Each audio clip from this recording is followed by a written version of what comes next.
Andrew, and I'm glad that you're with me on this 9th episode of The Right Track. Today's topic is Make Death a Reason for Living. My team asked me, why death as a topic? I said, why not? I want to create an awareness about life. If you want to live a life with minimal regrets, then I think it's only right to know about death. There's so many people I know are flaunting their lifestyle on Instagram, for example. They buy expensive clothes, they go for expensive dinners. They are so obsessed with themselves. I know some of them, even after having a small meal, they feel that they have gained some calories. They walk in circles to break up the calories, burn out the calories. So obsessed with their lifestyle. They take privileges and blessings for granted. What happens in the process is that being obsessed with themselves, they forget what it really means to be a kind, good-hearted, and empathetic person. If this was your last day, what would the biggest regret you would have? I've spoken to many people who face death. I've also studied the regrets people have on their deathbed. Basically, the regrets can be defined into two categories. The first is about the actions they have taken, which means they've done something, they've spoken something which they regret.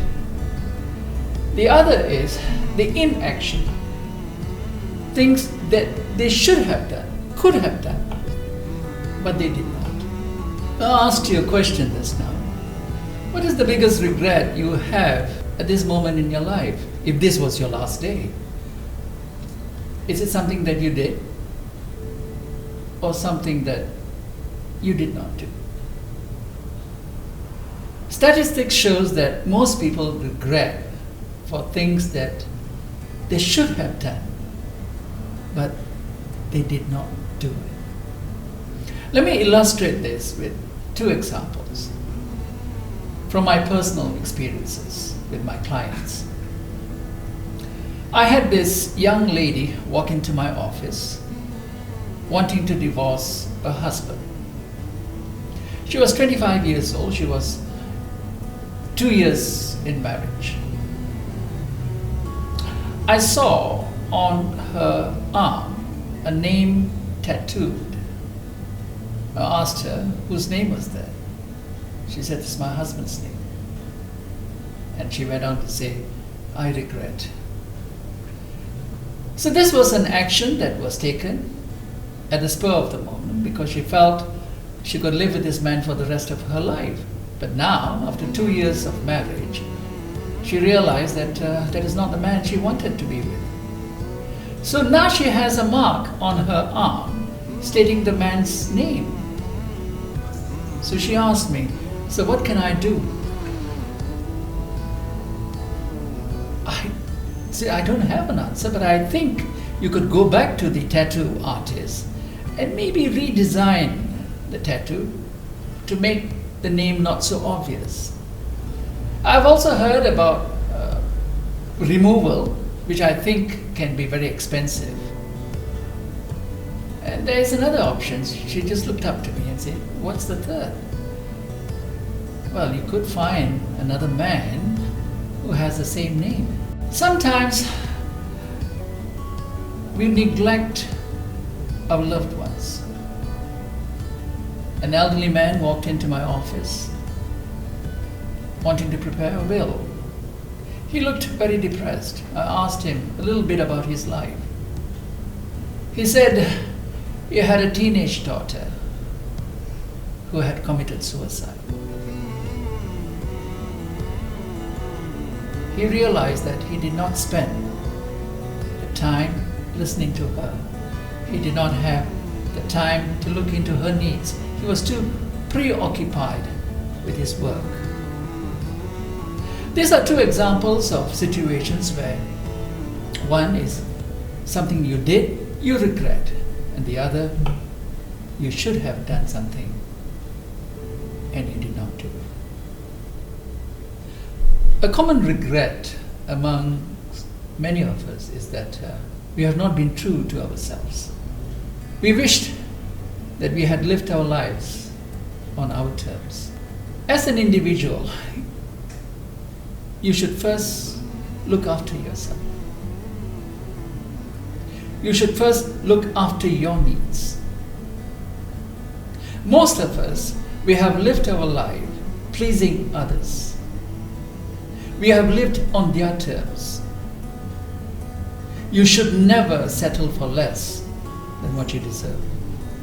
For example, you should not go and cut your hair or grow your hair if you don't want to. You don't have to please others to be in a party because you feel if you leave, you might offend somebody. Many people have this difficulty of saying no when they have to say no. They go on to say yes when in their heart they feel that I can't do it, it's no, but they still say yes. Speak your mind. If you are caring and compassionate to another person, why can't you be caring and compassionate to yourself?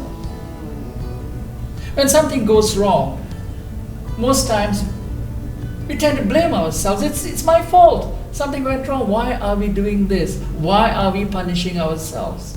Why can't we use kind words on ourselves? Let me just tell you a story of a man who had this dream. He wanted to take his wife and his family on a world tour. And he wanted to retire at the age of 50. He started saving over the last 20 years. His only reason was one. He waited to reach the age 50 or retire, take his wife, take his family on a world tour. 2 months before his birthday, he had a heart attack and he passed away. He passed away with his dreams unfulfilled. Ladies and gentlemen, in conclusion, let me just say to you that life is what you do today,